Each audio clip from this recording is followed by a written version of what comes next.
Kate Cabanina is back to demonstrate the general strength and mobility circuit that we use to warm up for most of our medium and easy intensity workout days. We start with a hip girdle mobility movement. This is sway back, cat back.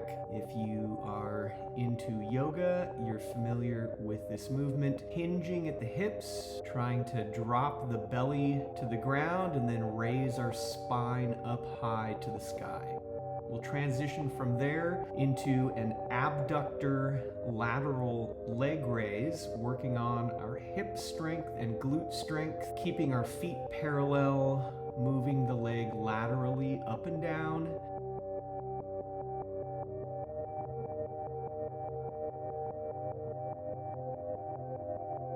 From here, we'll throw a little kickstand in so that we can lift the bottom leg laterally. This is going to work the adductor, so the inner thigh muscles, trying to keep that foot parallel to the ground as we raise the leg up and down, trying to increase the range of motion as much as possible.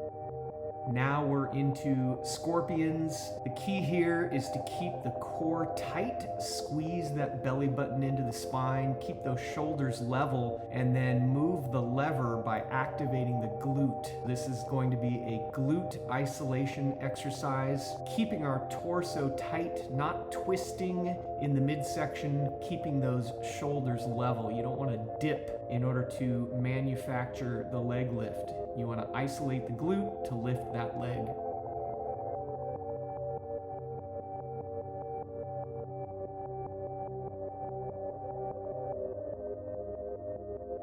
Now we're into donkey whips, working on that hip girdle mobility, trying to keep that leg straight and off the ground, swinging it from front to back. Ideally trying to get that foot to come all the way up in front of the fingertips. Keeping that torso tight, keeping the shoulders in one place, trying to do all of the movement through the hips, not through the torso.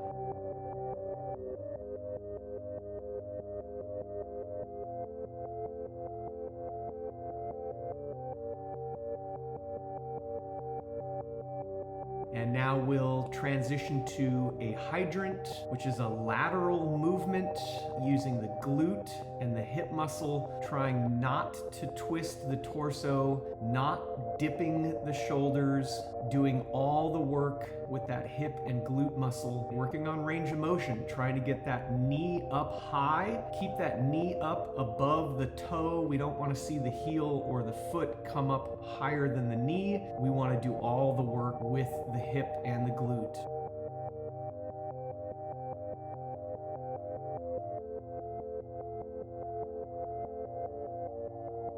And now it's into a bridge thrust. This is a gluteal exercise, activating our glutes, both glutes at the same time here. You can see Kate is really thrusting her belly up by squeezing those glutes, getting those hips as high as we can, activating that biggest and most important muscle.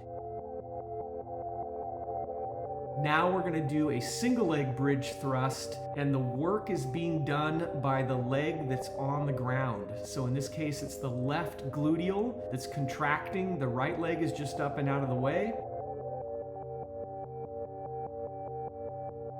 And now we'll switch, and now it is the right leg that's doing the work here. It's all in that right glute, trying to activate, isolate that gluteal in order to thrust that hip high, keeping those hips level as we work just one side.